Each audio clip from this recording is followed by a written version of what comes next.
इस वीडियो को पूरा देखो। आज ही आपके जीवन से सारी परेशानी खत्म होगी।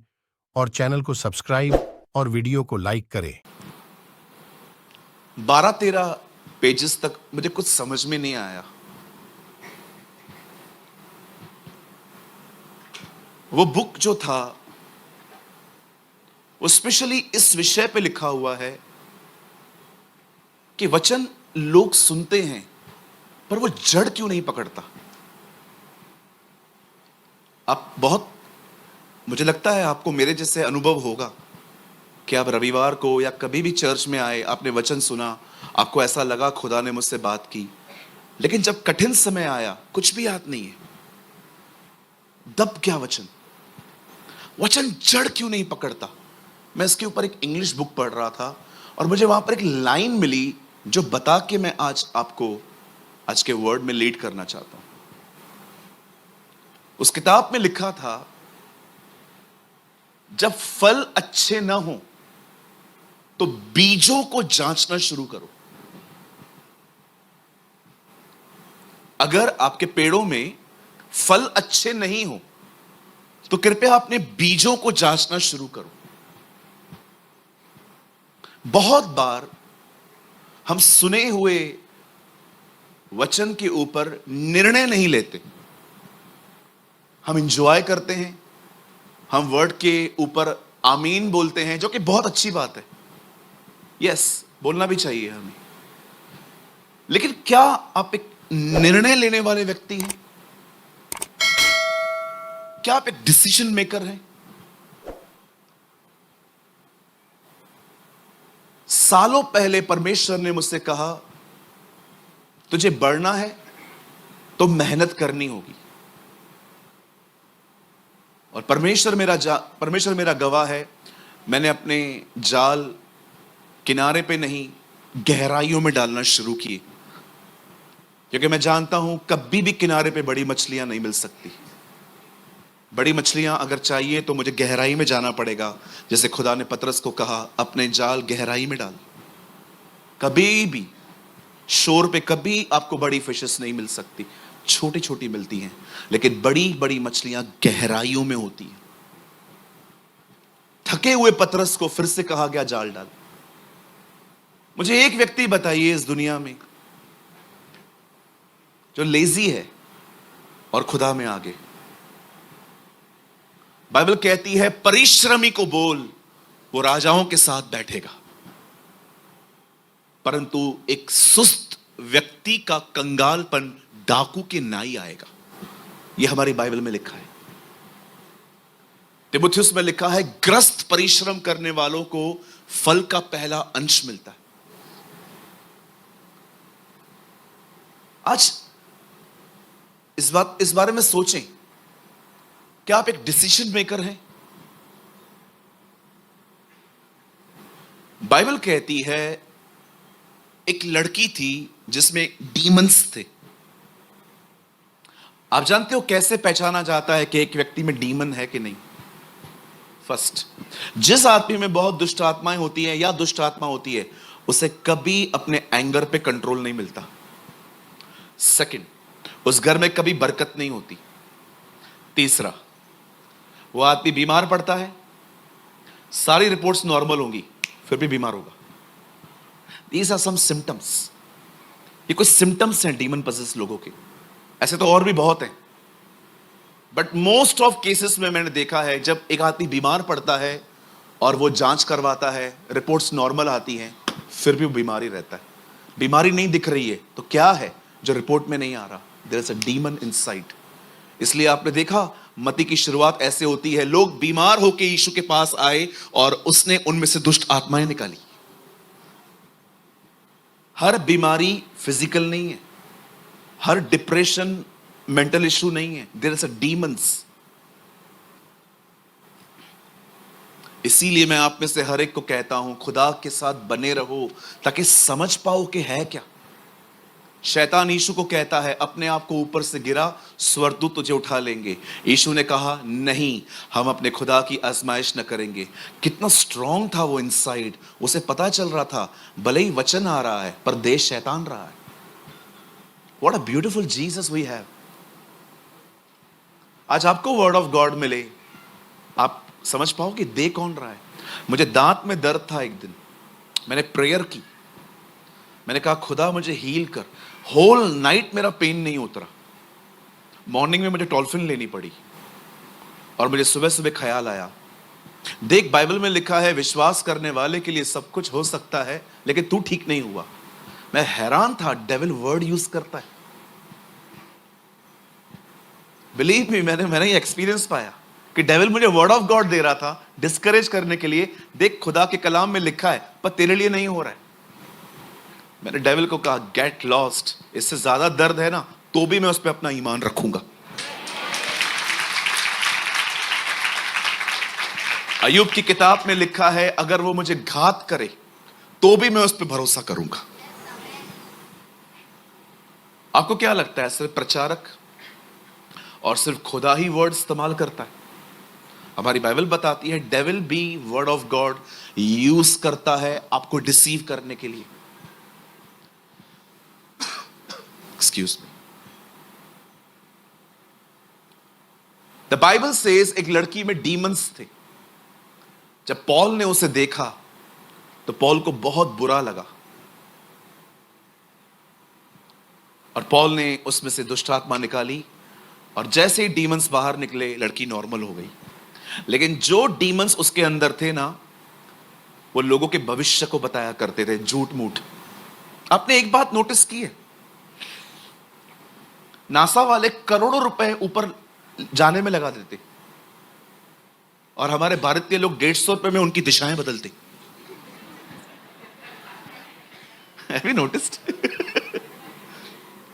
नासा चांद पे जाने के लिए लाखों करोड़ों डॉलर्स खर्च करते और अपन इधर बैठे बैठे 150 रुपए में उनकी पूरी दिशाएं बदल देते। जब मैं बहुत बीमार होता था तो मैं किसी के पास जाता था, वो मेरा हाथ देखते थे और कहते थे तेरे ऊपर ये भारी है, तेरे ऊपर वो भारी है। मैं पूछता था भाई सब भारी मेरे ऊपर आके बैठे हो, एक सवाल है अंकल, बोलो मैंने इनका बिगाड़ा क्या है? आपके अंदर कभी ये सवाल आया?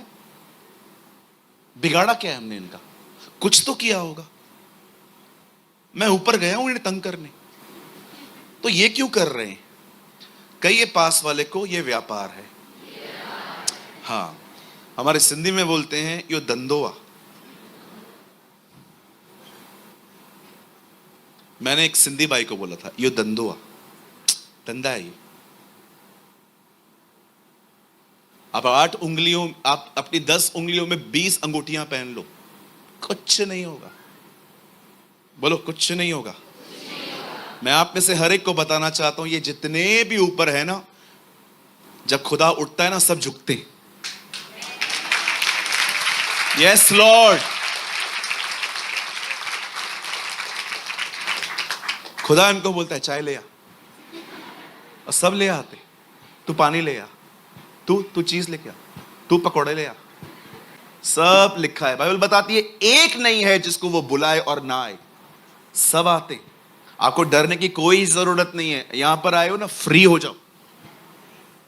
पूरे दिल्ली के तांत्रिक एक हो जाएं, आप पे जादू टोना करें, कुछ नहीं होगा। कोई भी आपको डराए ना कि आपके ऊपर कुछ किया गया है, उनको बोलो जो मुझ में है वो उससे महान है जो दुनिया में है।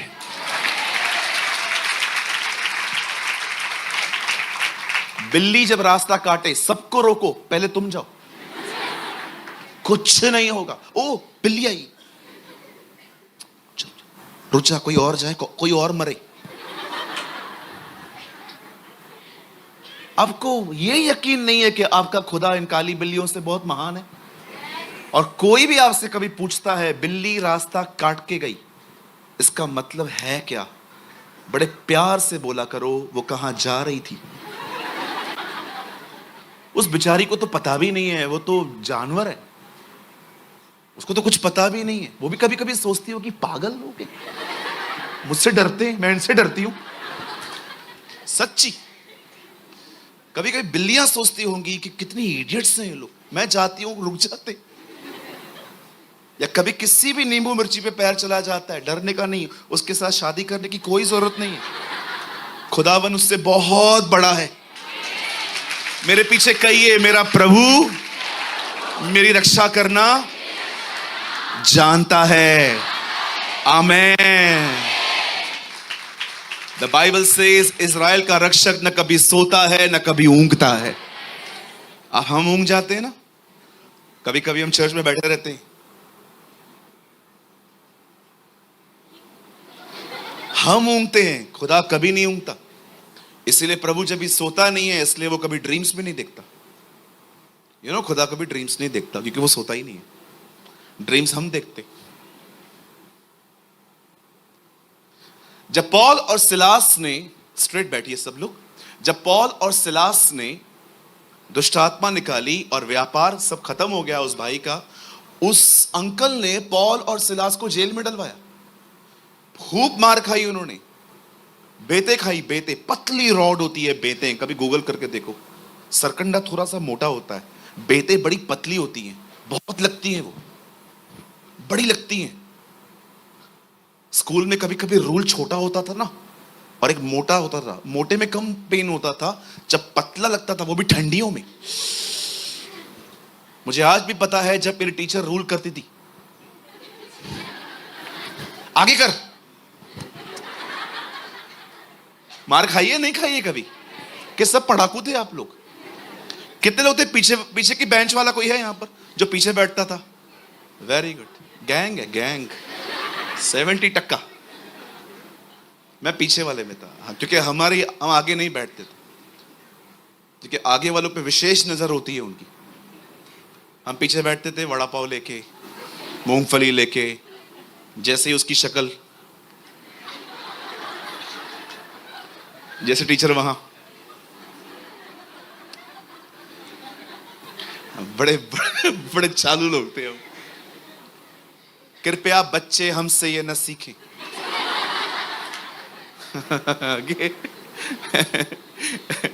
एक बार मेरे टीचर ने मुझे कहा, बताओ पानी क्यों पीते हैं? मैंने कहा क्योंकि हम उसे खा नहीं सकते। चबाट लगी। अरे स्कूल में बहुत एंजॉय किया है ना। आजकल का बचपन तो छीन ही गया है। बचपन तो हमने एंजॉय किया है। ओ क्या टायर चलाते थे, टायर चलाते थे। एक आप हो, खाली बोलो माँ बाप को गर्मी है, मनाली, ऊटी, ओ आपको हिल स्टेशन पे लेके जाएंगे। एक हम थे, खाली बोलते थे गर्मी हो रही है, अगले दिन टकला।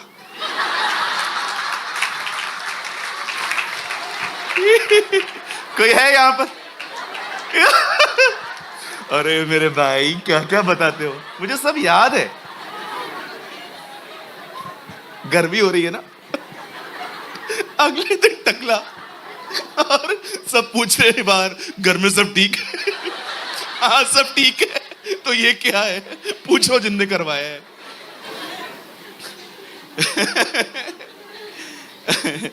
कहिए बाजू वाले को, थोड़ा थोड़ा हंस लिया कर। हाँ, some people are very serious. ये कलीसिया अच्छी नहीं है। डांटो तो डांटने वाला पसंद नहीं, प्यार करो तो प्यार करने वाला पसंद नहीं। हमने बांसुरी बजाई तो भी तुम न नाचे, हम जंगल में बैठे तो भी न नाचे। यीशु ने कहा कुछ लोग ऐसे हैं, हेड भी इनका टेल भी इनका, है ना। मैं आपको सच कहता हूं, जब तक आप यहां पर हो मैं आपको हंसाना बंद नहीं करूंगा। लोग बहुत स्ट्रेस में आते हैं, यहां पर बड़े परेशान होके आते हैं। मैं यहां पर भी नियमों की बंदूकें उन पर रखूं, सुधर। पास्टर थोड़ा आप भी सुधरो ना, क्यों, क्या किया मैंने? इतना परेशान है ऊपर से आप। मुझे लगता है वर्ड ऑफ गॉड को प्रेजेंट करने का भी एक वे है, राइट। जो सीरियस है वो सीरियसली बोलना चाहिए, लेकिन जो जिसमें हंसाने वाली बात है उसमें जरूर हंसना चाहिए, है ना। सारा कम हंस रही थी, प्रभु ने कहा मैं तेरे बेटे का नाम बताता हूं, Isaac. What is the meaning of Isaac lord? Isaac का मतलब क्या है? लॉफ्टर। तू थोड़ा हंसी थी ना, मैं तुझे जिंदगी भर हंसाऊंगा।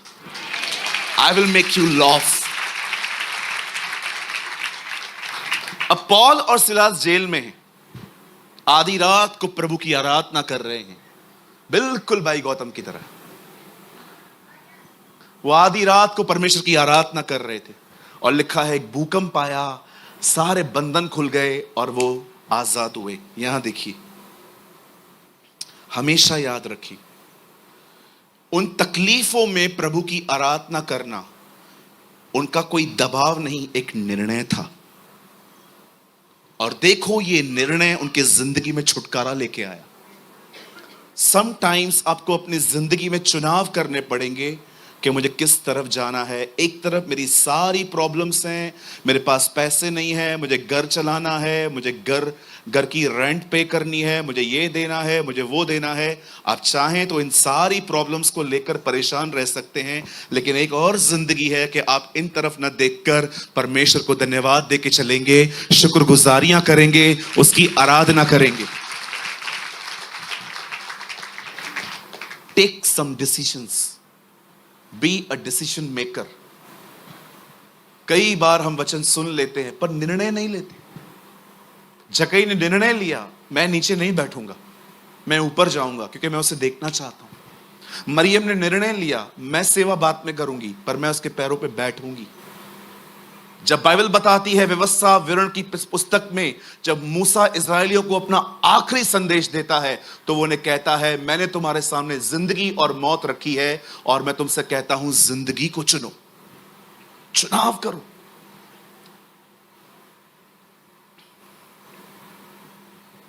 चूज करो कहां जाओगे। कभी कभी फेथ की प्रीचिंग करने के बाद भी लोग जब मुझसे यहां मिलने आते हैं ऐसे ऐसे शब्दों का इस्तेमाल करते हैं, मैं कभी कभी सोचता हूं प्रभु ये लोग इधर ही थे। लास्ट टाइम मैं यहां पर प्रचार कर रहा था फेथ के ऊपर, वो वीडियो आया है यूट्यूब पे अभी इस वीक में। मैं यहां खड़ा था, एक बहन आई, उन्होंने मुझे कहा पास्टर जी आप प्रार्थना करेंगे। मैंने कहा बहन आपने दिनेश भाई से करवाई ना, आप भी कर दो। मैं कभी कभी हैरान हो जाता हूं, प्रभु ये लोग चर्च में बैठे भी थे कि नहीं। Be a man of faith. आज जो मैं आपको समझाना चाहता हूं वो एक डिसीजन है। अगर वो नहीं लोगे ना, बिलीव मी, आप सिर्फ यहां से नॉलेज लेके जाओगे। हाँ मैं आज गया था, अच्छी मीटिंग थी, ब्रदर ने अच्छी बातें बताई, thank you. You never transformation कहां है, बदलाव कहां है। आप सब तैयार हैं? हम शुरू करें? ओके, आइए मेरे साथ खोलें पुराने नियम की दूसरी किताब निर्गमन। In English we call Exodus. और हम सब खोलेंगे 15वां अध्याय, चैप्टर 15।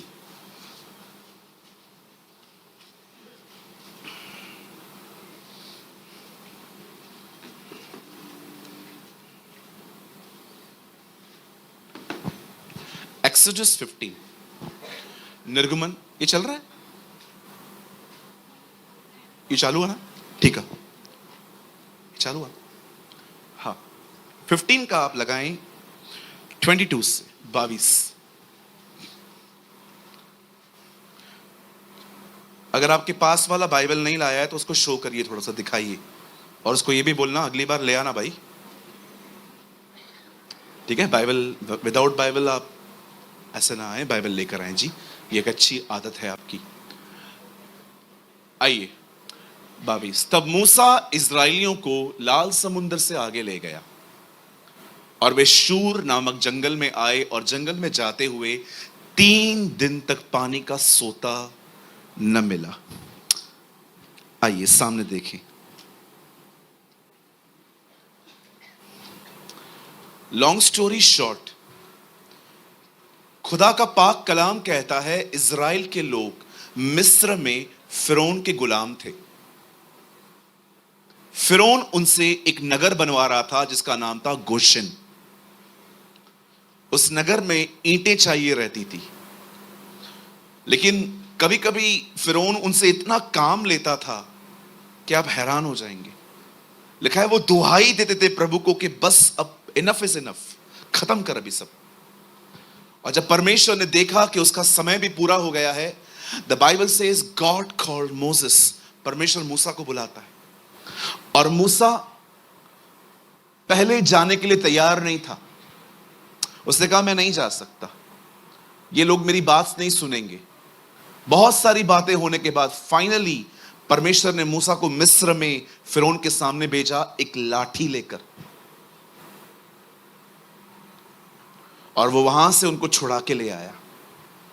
छुड़ाने के बाद हम सभी जानते हैं कि जब वो लोग निकले वहां से, मैं फिर से कह रहा हूं, मैं बहुत सारी पॉइंट्स छोड़ रहा हूं, मैं शॉर्ट करता जा रहा हूं ताकि मैं अपनी सही मोमेंट पे आ सकूं, उस विषय पे आ सकूं।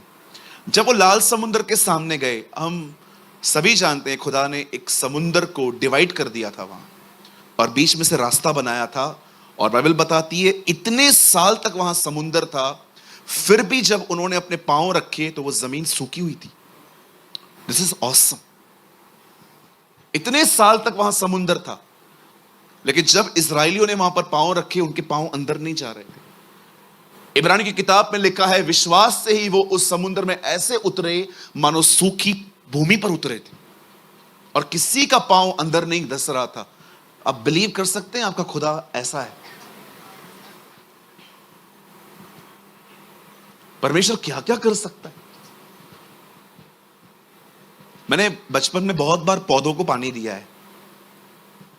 कभी कभी मेरी मम्मी देती थी, कभी कभी मैं पानी लेके पौधों को दिया करता था, और फिर थोड़ी देर के बाद मैं पौधे में हाथ डालता था, पूरा अंदर चला जाता था, क्योंकि सॉफ्ट हो जाती है मिट्टी। पर आप सोचते हो इतने साल से वहां पानी है, उन्होंने पांव कैसे रखे होंगे? खुदा ने पूरी जमीन सुखा दी। चलो आप विश्वास कीजिए, कभी कभी परमेश्वर आपकी जिंदगी में ऐसे काम करेगा कि आपको किसी को कहना पड़ेगा चिमटी तो मार, ताकि मुझे बिलीव हो मैं सपने में नहीं हूं। यस, आमेन। यीशु के नाम से कहता हूं, खुदा आने वाले दिनों में कुछ ऐसा करने वाला है कि आपको किसी को बोलना पड़ेगा मुझे मुक्का तो मार, ताकि मुझे बिलीव हो कि ये सपना नहीं है। God is amazing, he is awesome. Bible बताती है वो ऐसे ऐसे काम करता है जिसके बारे में आप सोच नहीं सकते। हिंदी में लिखा है था नहीं लगती। अब देखिए, ये लाल समुद्र दो भाग हुआ, उसके बाद वो नाचने लग गए, कूदने लग गए, बिल्कुल हमारी तरह थे। जब तक काम नहीं होता था कुड़कुड़ाते थे, जैसे हो जाता था डांस करते थे। कितने हमारी तरह है ना ये लोग, है ना? अब लाल समुद्र दो भाग हो गया, अब एक नेक्स्ट जर्नी स्टार्ट हुई जिसके बारे में हमने पढ़ा। अब देखो, इस जर्नी में एक प्रॉब्लम आई है, पीने का पानी नहीं आया, नो वाटर। अब लिखा है वहां पर कि 3 दिन तक पानी न मिला। अब आइए आगे चलते हैं 23 भाई। फिर मारा नामक एक स्थान पर पहुंचे, वहां का पानी खारा था। अब देखो, मिला भी है तो क्या मिला है? खारा पानी। कभी पिया है समुद्र का पानी? कभी गए हैं समुद्र में? कोई भी नहीं गया। दिल्ली में समुद्र है ही नहीं भाई, कहां से जाएं? बॉम्बे में आ जाओ, इतना है डूब मर सकते हम। मेरे घर से 1.5 घंटे की दूरी पर है समुद्र, मरीन ड्राइव आती है। रात को जाओ तो 1 घंटे में पहुंच जाओगे, ट्रैफिक नहीं हो तो। दोपहर को निकलो तो शायद रात तक भी ना पहुंचो, क्योंकि आपको पता है हमारी बॉम्बे की ट्रैफिक कितनी अमेजिंग है। आपको मैं गारंटी देता हूं, आप मुंबई आइए, बगैर पवित्र आत्मा के आपके अंदर धीरज का फल आ जाएगा। घंटों खड़े रहते हैं एक ही जगह पे। कभी कभी तो इतनी देर लगती है बारिश में कि आप डोमिनोज का पिज्जा ऑर्डर कर सकते हो, 30 मिनट तक वो आ जाएगा उधर ही। ना गाड़ी यहां होती है ना वहां होती है, उधर ही खड़ी होती है। You know the Bible says पानी मिला भी